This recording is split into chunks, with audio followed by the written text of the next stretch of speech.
कच्चातीव द्वीप को लेकर विवाद लगातार बढ़ता जा रहा है। 1974 में तत्कालीन प्रधानमंत्री इंदिरा गांधी ने इस द्वीप को श्रीलंका को सौंप दिया था। ऐसे में इंदिरा गांधी के द्वारा लिया गया ये फैसला अब चुनावी मुद्दा बन गया है। इस द्वीप को लेकर ये पहला मौका नहीं है जब ऐसा विवाद हुआ है, बल्कि इससे पहले भी कई बार कच्चातीव द्वीप को लेकर विरोध प्रदर्शन होते रहे हैं।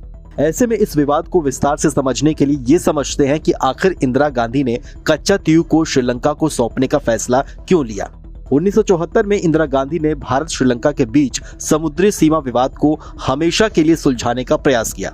इस समझौते के एक हिस्से के रूप में इंदिरा गांधी ने कच्चातीव को श्रीलंका को सौंप दिया। उस समय उन्होंने सोचा कि इस द्वीप का कोई रणनीतिक महत्व नहीं है और अगर इस द्वीप को अगर श्रीलंका को दे भी दिया जाता है तो इसका भारत पर कोई असर नहीं होगा, लेकिन इससे भारत और श्रीलंका के बीच संबंध बेहतर हो सकते हैं। समझौते के मुताबिक भारतीय मछुआरों को अभी भी इस द्वीप पर जाने की इजाजत थी। हालांकि मौजूदा समय में देखा जाए तो सुरक्षा के लिहाज से भी इस द्वीप की अहमियत और बढ़ जाती है।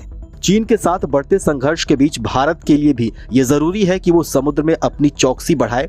आपको बताएं तो चीन ने समंदर में कई जगहों पर मानव निर्मित द्वीप बनाए हैं, जिसका इस्तेमाल वो सैन्य तैनाती के लिए करने वाला है।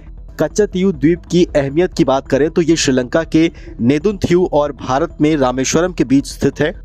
ये 285 एकड़ का एक द्वीप है जहां कोई इंसान नहीं रहता है।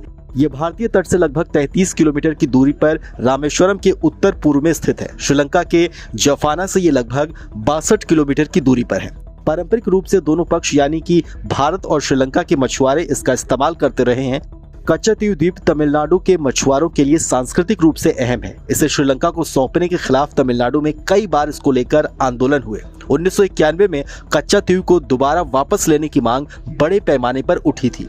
2008 में जे जयललिता ने कोर्ट में एक अर्जी दाखिल की थी जिसमें कहा गया था कि संवैधानिक संशोधन के बिना कच्चातीव को किसी अन्य देश को नहीं सौंपा जा सकता। पिछले साल तमिलनाडु के सीएम स्टालिन ने श्रीलंका के पीएम रानिल विक्रमसिंघे की भारत यात्रा से पहले पीएम मोदी को एक पत्र लिखकर इस द्वीप के बारे में चर्चा करने की मांग भी की थी।